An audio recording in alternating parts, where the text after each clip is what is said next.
anybody wants an outline of a clinic talk that I have about how to defend against prepare for a passing team, I'll be glad to send it to you. All right, I've got it. You can have it, and it's a pretty nice. In fact, I'll just show it to you if you want it. I was going to talk about this in a little different way. I think it presents itself a little bit better that way, but these are just some of the things that we would go through and we still go through that I think are important in preparing. And again, this is attitude type stuff, which I don't want to talk about anymore, and that's why I'm going to present it to you in a different way. The part of this that you may be interested in, more interested in, is there are fundamentals that are important in secondary play and linebacker play and drills on this sheet that you may be interested in that I usually talk about that I'm not going to talk about. I'm just showing you this, so if you want it, you can get it from me. And I always coached the secondary for 20 years, so I had a page like this that these were all the things that I thought was a checklist.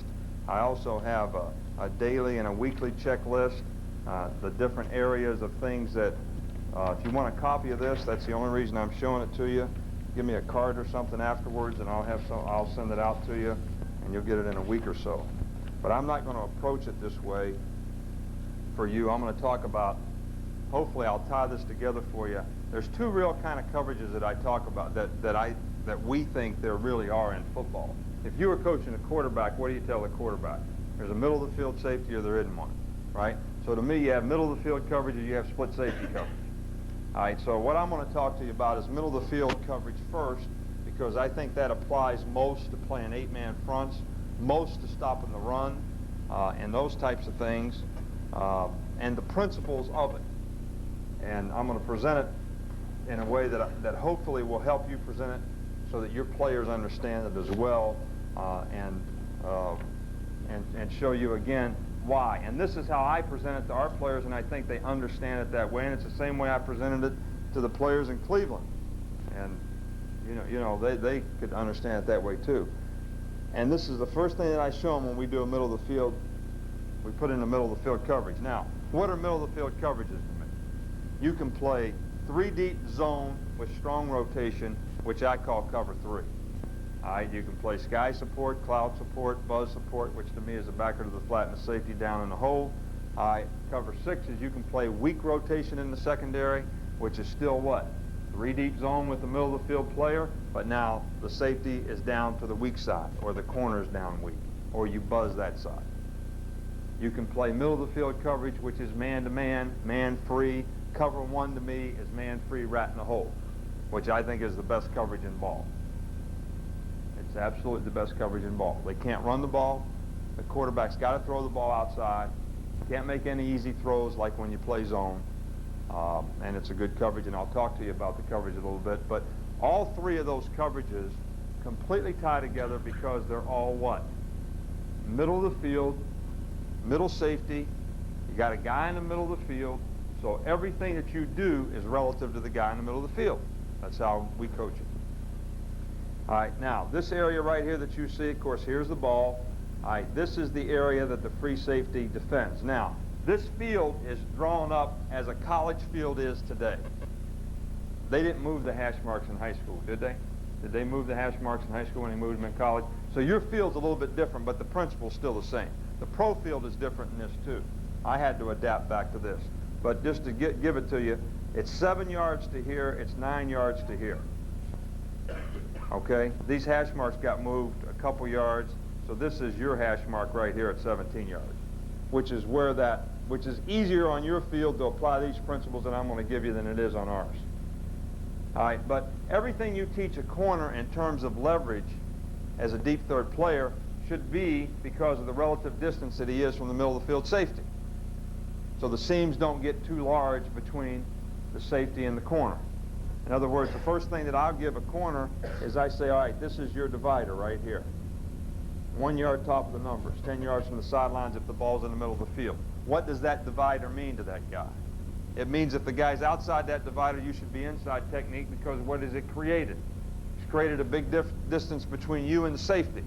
So there's a seam in there, correct? If he's got a short split, he's inside your divider, what technique should you play against him? Play outside technique and play it outside relative to your divider. What does that mean? If he's 5 yards inside your divider, line up 2 yards outside of him. How close is he to the safety? He's real close to the safety, right? So if he runs deep and down the middle of the field, who's going to be there? The safety. Where's he going to beat you at? Outside. Correct? So it all starts with that. And that divider, guys, for your corner play, to me, runs all the way down the field. What does that mean? What if a guy stems? Let's say this line right here is my divider. I'm a receiver. The ball is in there, and I line up right smack dab on this divider, this line that's running right down the middle of this floor. And that corner plays me outside technique. If I stem outside, what should that corner be? Where should he be now? Inside technique, right? Because I've now done what as a receiver? Extended the distance between me and the safety. If I line up way out here, where would the corner line up? Inside. What if I stem off the ball like this? Where should the corner be? Outside. That's what I mean by position relative to the divider. Now, that sheet that I put up there before about how to get ready for a passing team, there's a whole section on position maintenance technique, which you got to teach a kid how to do what? Adjust horizontally and vertically to play in the secondary. You've got to be able to do that. Now, all you guys still believe in teaching backpedal probably, right? I don't very much, but I did for 20 years before I learned better. But anyway, if you're going to backpedal, obviously you do it just like you run. You keep your knee, you weight over the balls of your feet, you want your knees bent here, and you're going to work your arms exactly like this. But to me, to adjust horizontally out of a backpedal is very, very important. Now, everybody can do what? Teach the guy to turn his butt like this. I think when you adjust outside, it's okay to turn your butt. When you adjust outside. When you adjust inside, if you turn your butt, you block your hips to the middle of the field, and sometimes you put yourself in a bad position and tie yourself up. In other words, if the ball's in here and I want to stem outside, I think it's okay to do this because I end up doing what? Playing in a half turn, still eyes here, receiver here, I can see everything. I see number 2. All right, when I do this and turn my hips inside and get in a position like this, I'm not in a very good position, right? I got my hips locked out to the inside. I can't get open to the middle of the field. I really am better off rolling over and turning my back to the quarterback. So what's the best way for me to adjust in there? Tack, heel to toe like this and stay square. Does everybody see that? And most kids will have a tough time doing it. This is how I teach it real quick. They got me with so many wires here. All right, it's just I'm going to stand here like this, and I say you slide. Slide here to there, here to there, here to there. You need to go over here, just start the other way. Right like this. Don't cross over. Just take heel, toe, almost like doing the waltz. All right, now, we can talk about this theory, but you backpedal against Willie Galt, you can't defend anything. He's too fast, he runs by you, no matter what cushion you keep. You keep enough cushion to keep him from running by you. Can't run any patterns, catch any balls short, but he runs out there and stops and you're 15 yards away from him. Now, how can you play closer to a receiver? Play him like this in a half turn. Because I'm already half turn. I don't have to have transition from backpedal to running. I'm already in a half turn. And I can adjust in here like this, keep leverage on a guy, and play in a half turn just as well as anything else, except one thing that I always have to do is when I'm in a half turn and the guy disappears to my back, what do I need to do? Can't always do this. Have to be able to roll over like this, which is a faster turn than out of a back pedal. And we've all coached all of our life, back pedal, and I'm going to get killed up here. Back pedal and plant, point, knee over the toe, and accelerate out of the back pedal, and all that. And I'm telling you, you can do this like this, and do this faster, and be closer to the guy in the meantime. Why can you be close to the guy? Because you don't have to ever go into transition to turn. But anyway, let's get back to this. But that's the position maintenance that I'm talking about, horizontal and vertical positioning on the field, but it all starts with the middle of the field safety for a corner, the distance relative to the safety, how you keep leverage on a player. All right, now, if we're going to play 3 deep zone, that doesn't change. I don't care what the rotation is. As long as the corners have the deep third, I don't care who the deep third player is, that relative position should be the same on that guy to use the middle of the field safety. If we're playing man free, what position do you think the corner should be on the guy? If I'm a corner playing man free, could you stand up a second? We're going to use this as a divider again. The ball's in there. The ball's in there. He's the corner. If I'm in here, where should this guy be? On me. Get turned to run. Okay. All right, that's a divider. That's outside the divider. This is inside the divider. I'm closer to the safety now, right? So where do I want to be? Outside. Since I have a middle of the field safety helping me, how can I play this guy? What should be my vertical position on the guy? High shoulder, low shoulder, even shoulder. That's how I teach. Well, if I got a safety right there, why should I have to stay high on the guy? All I have to defend now is the 7, and I'm outside of him. So if I run to the 7, you can jump back up and cut me off anyway, because you're outside, right? All right, now I got help in there. So if you're inside a divider, I'm going to play you what? Outside and low. Okay, here's the corner again. Now, if I release out here, the safety's in there, right? And the ball's in here. I release out here, what position you think this guy needs to keep on me now?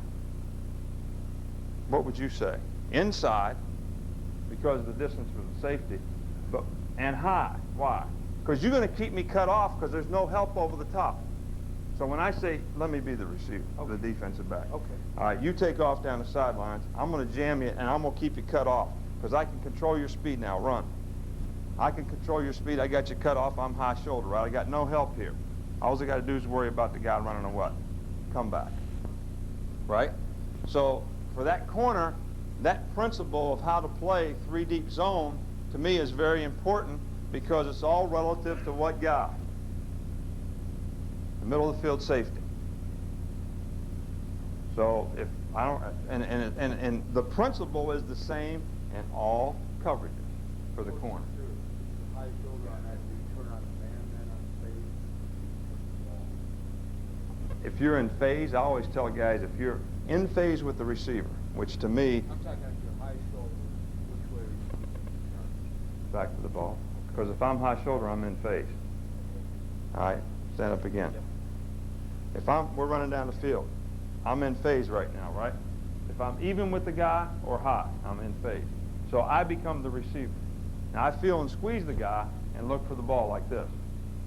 Okay? Now, if I can make a play on the ball, I make it.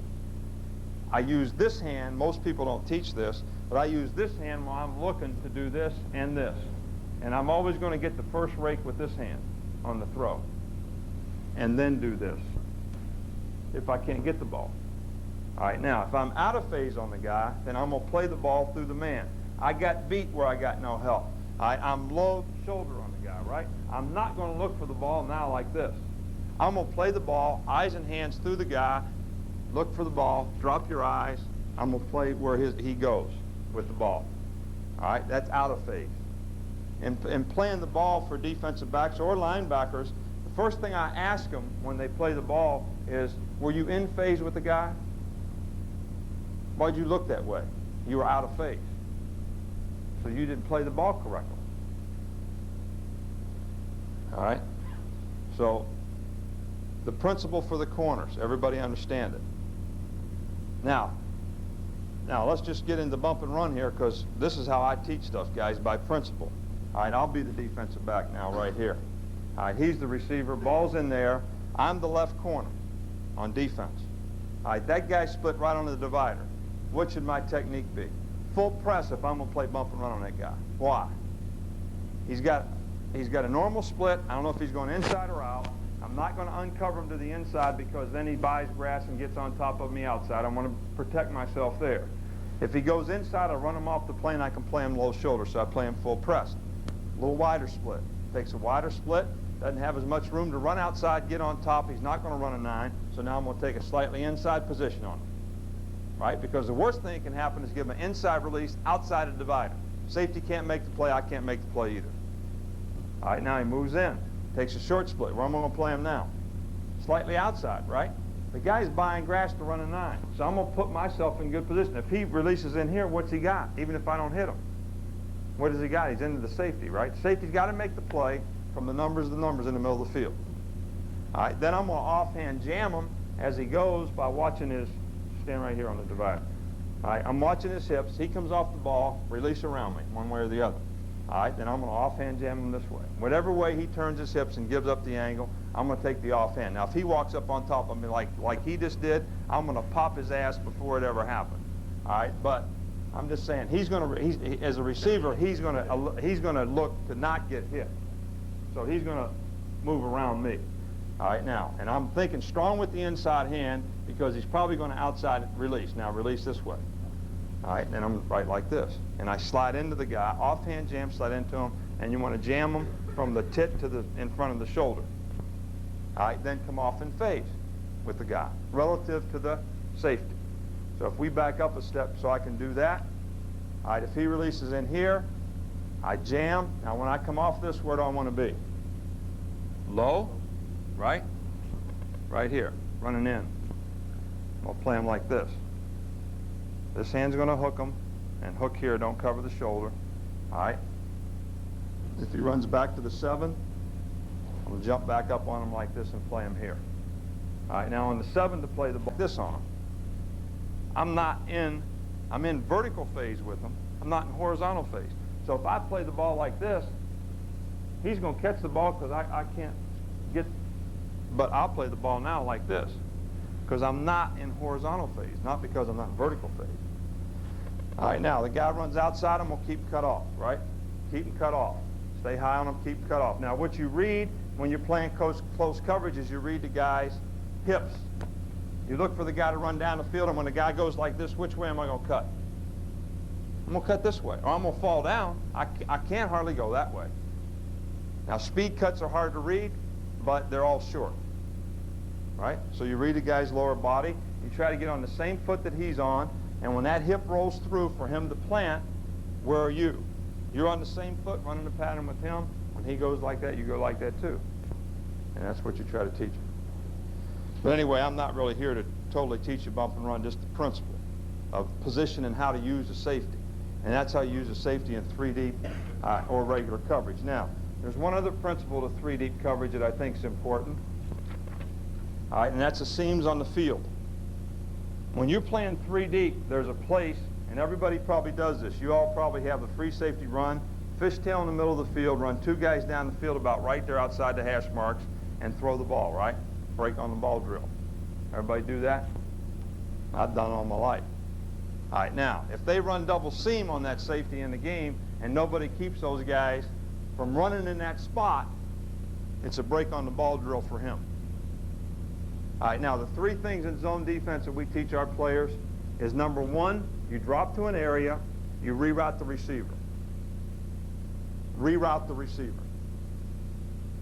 Number 2, you match the pattern. I'll talk to you about that. With zone integrity if we're playing zone. And the last thing you do is break on the ball. Now there's 3 kind of pass defense that you can play. You can play man-to-man, which we talked about a little bit. You can play zone, which I just gave you our principle of zone. And you can play pattern match, which means you're going to match the pattern after the pattern distribution. Now, you watch these basketball teams play, I watch Bobby Knight's team play. They play man-to-man. Sometimes they play zone match man, though, too. Right? And sometimes some teams play a 3-2 zone. Michigan State won a national championship with Magic Johnson there. They never played it down a man-to-man a whole basketball season or anything else. They just played that one zone. All right, now, but my point on this diagram is you cannot let people, when you're playing 3-deep zone, run free in that part of the field. Those are the 2 seams. So we will always have a player drop to the seam to reroute the seam if somebody's running in it. Example. All right, let's put the ball up right here. I can't draw this totally to... All right, if this tight end runs like that down the field and the strong safety's 3x5, 4x4, however you play him, and he drops right there and that guy's running down the field, what should the safety's got to reroute? He's got to make him run out of that area before he goes any further. And he's got to do it at 10 yards. Because you heard me talk about in playing bump and run, you keep the receivers cut off. When you play zone pass defense and they're running vertical, you keep them cut off too. And if you're an underneath defender, you stay on top of them. Because if you reroute them early and jam them early, what happens? Well, I'm the strong safety here. This man right here is a tight end all day. All right, now, I'm lined up right here like this at 4 yards deep. That guy takes an outside release and runs in the seam. Come on. He runs in the seam. I jam his ass right here at 3 or 4 yards. What happens? As soon as he gets back on top of me, where can he run? Wherever he wants to run. Right back in the seam, right? Same thing when we get to cover 2. Now, if he takes that same deal and I drop back here to 10 yards and I'm standing in the seam and I reroute him out of the seam at 10 yards, then by the time the ball's thrown, he'll never be back in the seam. He'll either be into the safety or into the corner, one or the other. Right? So you got your underneath cover people, and they're rerouting, you have to keep the guys cut off to 10 yards, which means they stay on top of them. They have the receivers have to run through them to get where they want to go. All right, so in this coverage here, we are not going to let anybody run in the seam. Now you can usually tell your players they don't have to worry about the seam as soon as there's 2 backs in the backfield, because there's no double seam. And if there's no double seam, the safety can play, because he should always read 2 to that side anyway to know if he's coming in the seam. Now, what would I tell this safety right here, all right, if I was preparing for a passing team? If the number 2 receiver runs vertical like that, there's probably 3 patterns that it can be. Maybe it's different in high school, but this is what I've been exposed to. First of all, you get this pattern right here, which I call what? That's a smash. Okay? You can get the tight end coming up the seam, and this guy running an out route, which I call pull. All right, and you can get the tight end, well, let's just put the tight end in the seam and the outside guy running that, and that's a what? Double seam, right? And the tight end might do that if it's a middle read, he might hook it up or whatever. But basically, how many more different routes are you going to get other than these 3 basic ones with the guy running in the seam? There's going to be a few, but that's where it all starts. Double seam, seam and out, smash, right? In most ball that I play. So right now, this guy's got it down to what? 3 things he got to defend as soon as the guy runs in the seam. And that's how we teach pattern matching too, based on what the second receiver does and all that type of thing. All right, now, let me just, before I go into cover 2, let me just talk about, I've talked about this pattern matching, or mentioned it a couple times. Let me just talk to you about what I mean by what I'm saying there. All right, now, also, everybody, and I've been on staffs with at least Bill Belichick, Al Groh, Jim Bates, Rick Venturi, Woody Woodenhofer. 5 guys, and George Perlis was too, 6 that all have been coordinators in pro football that I've coached with on staff. And 4 of those guys coached with me in Cleveland. But it doesn't make any difference. We got a flat player over here. We got a hook player over here, or a hook curl player. We got a hook player over here. All right, we got a curl flat player over here. Okay, because we're rushing 4 right now. All right, we got a deep 1/3 player. We talked about some of his players. We got a middle of the field player. We haven't talked about him yet. We got a deep 1/3 player here. All right, now, if those are the players, and everybody thinks I'm crazy on this, but this is the way I teach it, and you may not need to teach it this way, all right, but I put that on the board, and we teach cover 3 and cover 6, all right, and buzz and everything else that goes with it right at the same time. See, how can you play all these coverages? It's 3 deep zone, guys. However we put the parts in make no difference, whether it's cloud, sky, buzz, whatever it is. Because here's the positions and here's what you relate to. All right, now, these 2 guys that drop over here, I don't care who they are, whether it's a safety, a will, or whatever, you're dropping through the seam. You're dropping when the ball's on the hash mark. We make him the seam guy in college because it's too far for him. The ball's never on the hash in pro. You're relating to number 1. You're relating to number 2 after the pattern distribution. You're relating to number 3. You're relating to number 2. Don't let 1 catch it outside and run with it. All right, that's what you're relating to. All right, here's your drop point. All right, this guy's got to reroute. Both these guys could have to reroute whether the ball's on the hash or in the middle of the field. It's impossible for the flat dropper to reroute when the ball's on the hash. It'll be impossible for you too, so you give it to this guy, but you don't have to worry about it unless this guy's up on the line, probably. All right, now, what do I mean by you relate to 1, 2, and 3 and all that stuff? After the pattern distribution, after you drop, and you two guys are tied to a string on how you drop and expand, but you're limited to how much you can expand and how much you can contract in that zone based on where the players are. So we'll just take a very simple pattern here where he does that, he does that, he does that, he does that, and he does that. Now after the pattern distribution, who's 1 over here? Who's 2? Who's 3? Who's 2? Who's 1? Right? So this safety drops to the seam. Is there anybody to reroute in the seam? Nobody to reroute? You're inside out on the outside receiver 10 yards deep. You hold on 2 for as long as you can. All right, this guy here drops to the hook, and he's going to stack the hook at 10 yards. And he'll take it back to the ball if he has to, and that's number 3, which is that check down. These two guys on here are 1-2 match. This guy's going through the seam, through number 1. He's expanding with 1. 2 goes out. I go to the new 2, which is right here, and that's how we would match that pattern on that side. All right, so everybody's going to stack up on these receivers. Now, who's vulnerable here? This guy right here. What are we going to defend in this defense? The middle of the field. We're not going to let him throw the ball vertical down the middle of the field. They're going to throw the ball in the flat. In the flat, short in the flat, outside. That's where they're going to throw it. They're not going to throw it in the middle. So we're not going to run out and defend this guy and let this guy catch the ball.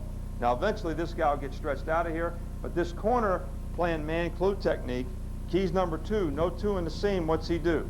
Squeeze 1 man-to-man. So he's playing like cover 1. Both corners would be squeezing these guys man-to-man. You got to run through with the flat players when you play like that.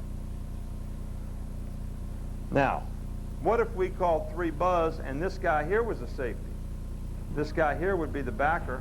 This guy here would be a backer. This guy here would be a backer, right? Would it make any difference how they match the pattern? Different guys, interchangeable parts. If you're playing sky, this guy's a safety. What if we play cover 6, 3 deep zone with weak rotation? Who's the safety? That guy does the same thing the Will just did. This guy now becomes the Will, which was the Mike in cover 3. The Mike now becomes the what? Who was the Sam who plays the front side hook, and who is this guy dropping to the flat? The Sam, who's playing the flat just like he did in 3 buzz. Same pattern match. So you just teach them all, and you can play whatever you want, right? Now, we've talked about how to play every position in 3 deep zone underneath both ways. Now, does anybody have any questions about, and we play patterns, guys. I mean, we play patterns, just like I'm sure you see this pattern, probably out of slot, probably with the ball in the hash, not like I'm going to draw it up. Everybody see that in high school ball? Now, how should that safety play this? Drops to the seam, there's nobody in the seam. He's got to start expanding. How should he expand? I call that a sail technique. I don't see very many people teach it. I don't see it played this way. We played it this way in Cleveland. I know a lot of people that do in pros, but if that was a corner playing cover 2, how would you want him to play that? If I was a corner in cover 2 playing that, I would play it right like this. Ball's in there. Tight end's up here, guy in the flat's right there, and then I would expand like this with my belly button pointed to the upfield part of the zone, and then I would slow turn break to the short part of the zone, right? But we all teach the safety to do what? Vision point back like this, then start to expand like this, and turn his back to the high part of the zone, right? So he has to play what? A lot deeper because he can't see the guy, so he gets a lot further away from the guy in the flat. All right, now, and I'm a stupid hillbilly, so you guys you can laugh if you want, but if I'm the strong safety and I back up and get in the vision point and go through the seam and all that stuff that I've been talking about, and I see the tight end coming, this 3-out strong flood, it's going to be the sail route, I come out of here like this, and as soon as I see that happening, I take the safety and play him the same way as I play the corner. Flip him over and play a sail technique. Does everybody see what I'm talking about? I can do it better over here. I'm the safety. I come out. This man right here is a tight end. This guy's a guy going in the flat. I'm coming out like this, like a safety. As soon as I see that, I can go like this and start running. Or I can flip over like this and play just like the corner would and split the zone. But from top down, pointed top. Anytime you play top down, which is how you always got to play, you should always tell the guy to play facing the top. Right? That's the way I tell them anyway. Okay, but that's the principle then of 3 deep zone with everybody but the middle of the field player. Yes? Your free safety, are you just lining them in the middle of the field, or are you adjusting them according to the position of the wide, the depth of the, or the width of the wide out? I tell the free safety, if you could line up right smack dab in the middle of where the wideouts are, then that's where you line up. If there's a wideout here and a wideout here, and you could line up 10 to 12 yards deep, 12 yards for most of them, right in the middle of where those 2 guys are, that's where you should be. All right, but then we redefine the field. What I use for the safety a lot is this is the goalpost, right? When the ball's on the hash over here, I really tell the safety, you're playing this is the middle of the field for you. All right, because if the quarterback drops back, it's hard for him, and I didn't go over this, but if the ball's on this hash, this 1 yard from the numbers goes 3 yards. So basically you just cut a couple yards of the field off because the quarterback's got to throw it 50 yards to get it there. Okay, so you defend a little less, so everybody cheats, all right, and then this divider cheats, and this divider actually pushes out a little bit too, because it's how far the ball can go to get there. All right, now, the middle of the field safety, depending on where the ball is, I don't think he should ever line up inside the hash. Okay, and we always tell him to line up in the tackle box. Even if it's slot formation and no width weak, I don't like to take the middle of the field safety past the front side tackle. If it's a pro formation, he should line up between the ball and the weak side tackle. Very seldom do we take him beyond the ball, unless it would be too tight, no width on one side. Does that answer your question? Okay. I've always read defensive backs through the line. All right, so he would read through the uncovered lineman to the ball. But I think the linemen show you running past faster than anything else. And, you know, we always teach the same principles, that we got a primary support, a secondary support, which is a run-pass guy, too, and a cutback guy on everything, and an alley player. And the safety in 3 deep zone is usually the alley player both ways. Now, what I teach is you guys in here coach the running backs, right? All right, now, if you can cut it back as the runner, then I want the safety to attack the line the same way. Flat step and roll and come inside out on the ball like this with my shoulder square. All right, I see free safeties doing this, getting to the middle. All right, then it's the inside roll play, and they turn their shoulders like this and come back at the ball, and even though they're inside out, their hips are pointing this way. Can the guy cut back on them? Yeah, so you attack the line of scrimmage the same way that the runner does. Now, if I'm a tailback and it's outside roll play, sprint play, I take the ball like this. Am I going to cut it back? No. I'm going to stretch out, right? I might stop and cut it back, but I'm not trying to bend it back this way. So now, as a safety, I should take my shoulders are the same. I shuffle and I flat step, and I'm coming now at the line of scrimmage the same way you are. As a runner, I tell you, you're the tailback, line 11, 12 yards deep.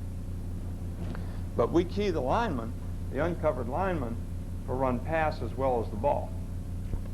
And then what you really got to work hard, the downside of that is the run it, play pass. You know, the old Boomer Esiason, you know, giving it one of these shots where he fakes the ball hard and the lineman come off hard and all that stuff, and then he comes up and bombs it to you, bombs it to him. Okay. All right, does anybody have any questions about? All right, you give me the high sign for 10 minutes. All right, now, what I wanted to talk to you guys about, all right, was a couple more principles about this stuff here, is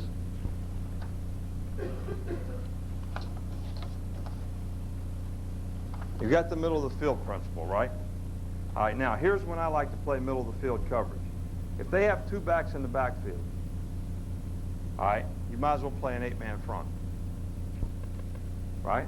I mean, so you always ought to be playing middle of the field coverage. If they're in trips formation and they're overloading you, all right, there's no sense in really playing split safety coverages. Doesn't do you any good. It really doesn't. I mean, you got heavy sets. All right, now, 2x2 is a time where when you split the safeties in the coverage, it really helps you. Because when they get that old principle, they're like this. All right, now, this to me is the pattern that kills 3-deep zone. That's it. Double seam. All right, now you're going to coach so hard to keep these guys out of the seam, you'll always give up this pattern. Or at least we do when we're playing cover 3. All right, so when they get 2x2, that's when you cover 2, the quarter, half stuff that people talk about, quarter on both sides. You know, those types of things to me should be what you try to apply. All right, but I mean, this is just very general here now.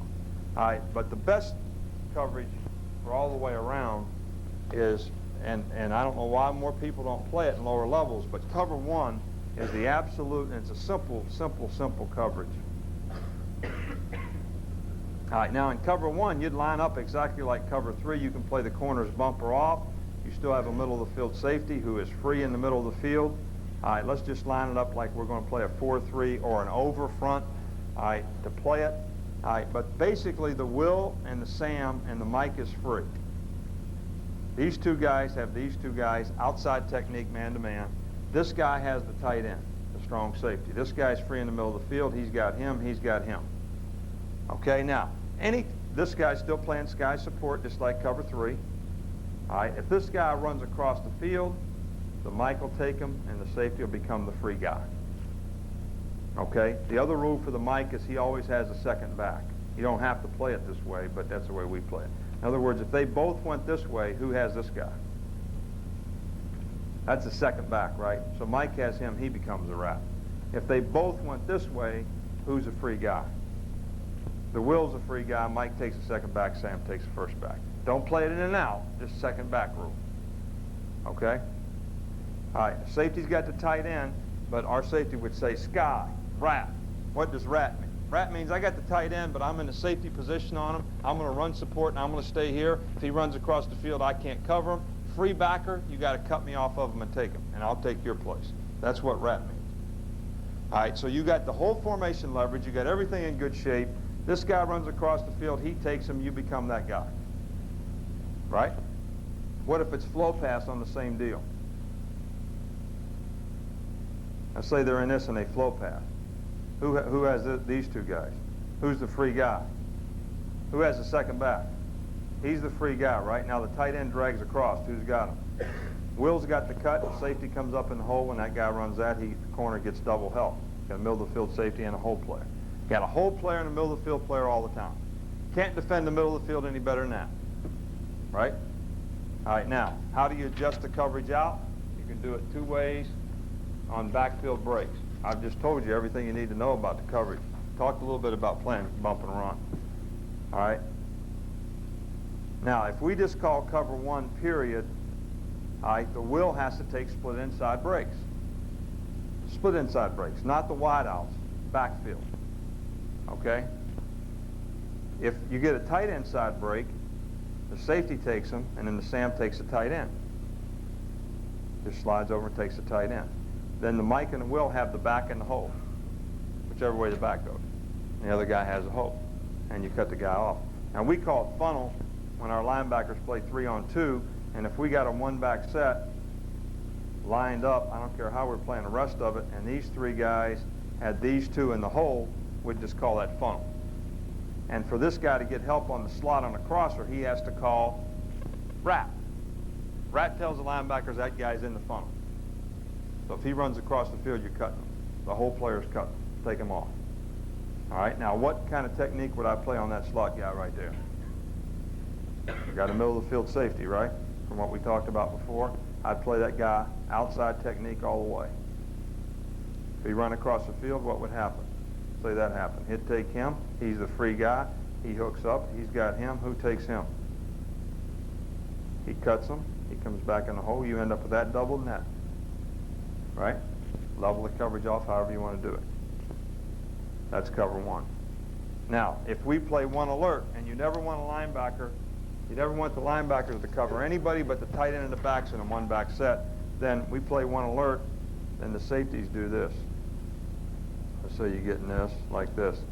Safety's got this, free safety's got this. These three guys have what? These two guys. This guy goes in motion to here.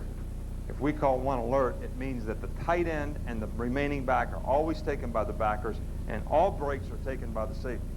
The safeties would spin, and this guy would now take this guy. This guy would become the middle of the field player. These guys would slide away from that and have those two guys in their hole. That's just another way to do it if you don't want them to take any breaks off of that. All right, now, one other thing I wanted to talk to you about, which I missed, was when we were in this pattern matching stuff. Now we're back to zone.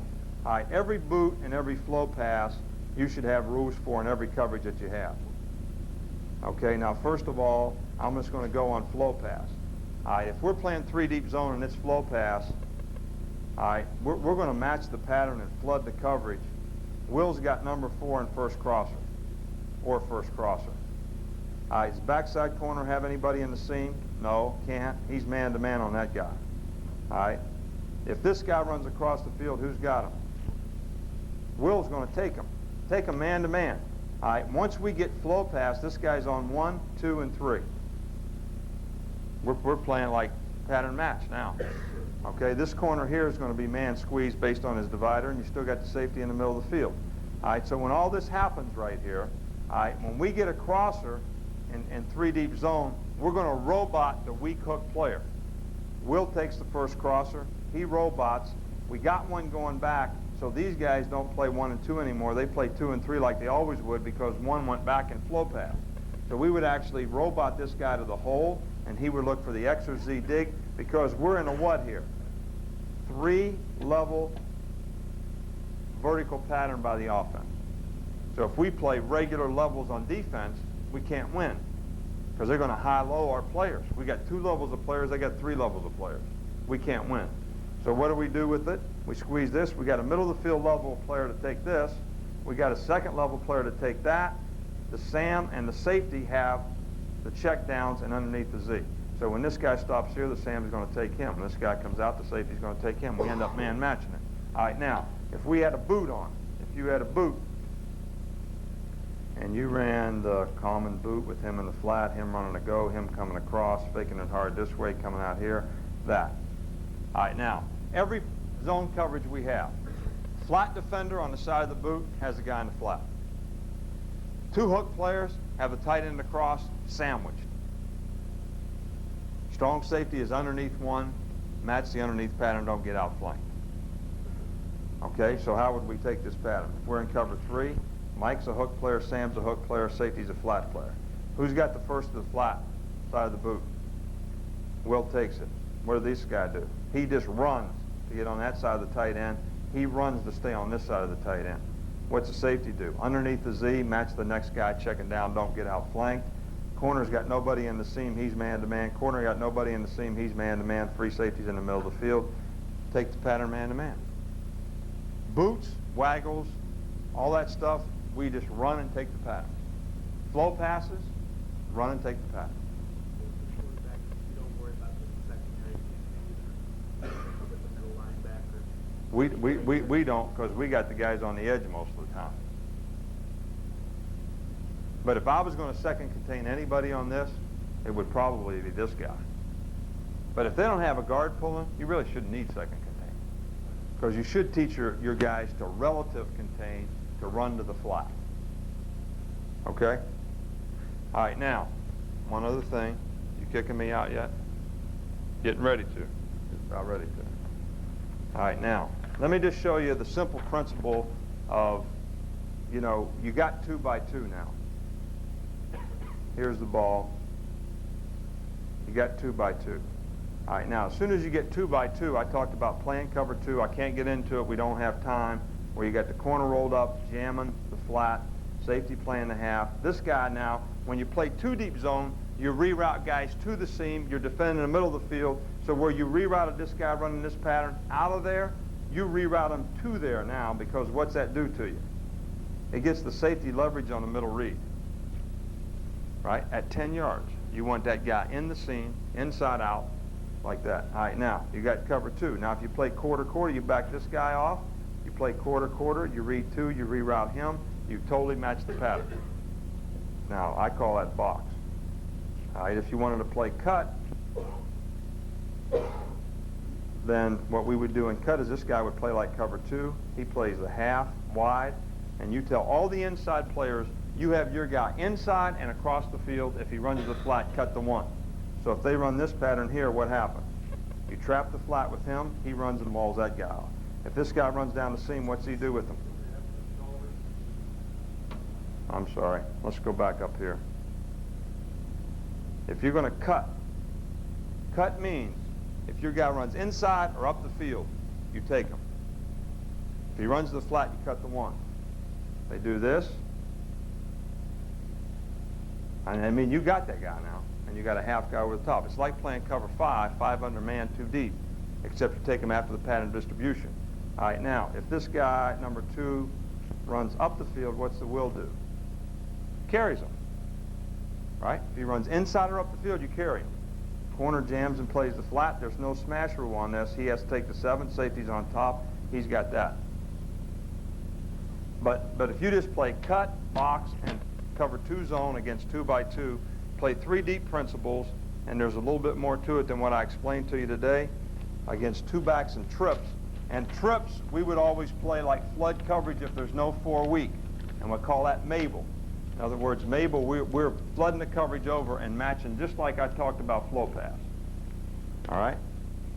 Hey guys, I'm really sorry, but these guys that have these clinics, 50 minutes, it's not enough time. Thanks.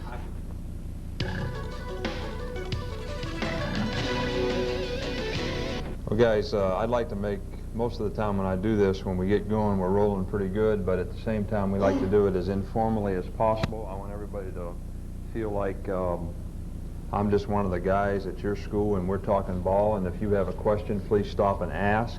If you would like for me to answer a question about something that's a little bit different than even what we're talking about, I'd be more than happy to do that. First of all, I'd like to let each and every one of you know that Michigan State's not that far away from here, probably 3.5 or 4 hours, depending on where you're coming from. It's our philosophy, my philosophy, and our staff's philosophy that we would like to give back any way that we can to the people that help develop our program, which I think the high school coaches, wherever they are, certainly do that. I think you guys do the best job of coaching of anybody at any level. So therefore, we'd like to give back to you. I've been coaching this game for 22 or 23 years now and have never invented one idea, one philosophy, or one technique. Some player or some coach somewhere along the line gave me the idea to do it that way. And we've always been very open about trying to help and develop professionalism and professionals in this profession. So if you ever want to come and visit us, don't hesitate. We'd love to have you. The first thing I'm going to talk about, guys, is attitude development of a team, of a defensive team, whatever. And I think this is very, very important. And I think you need to know that I've given this talk to the Mid-American Conference,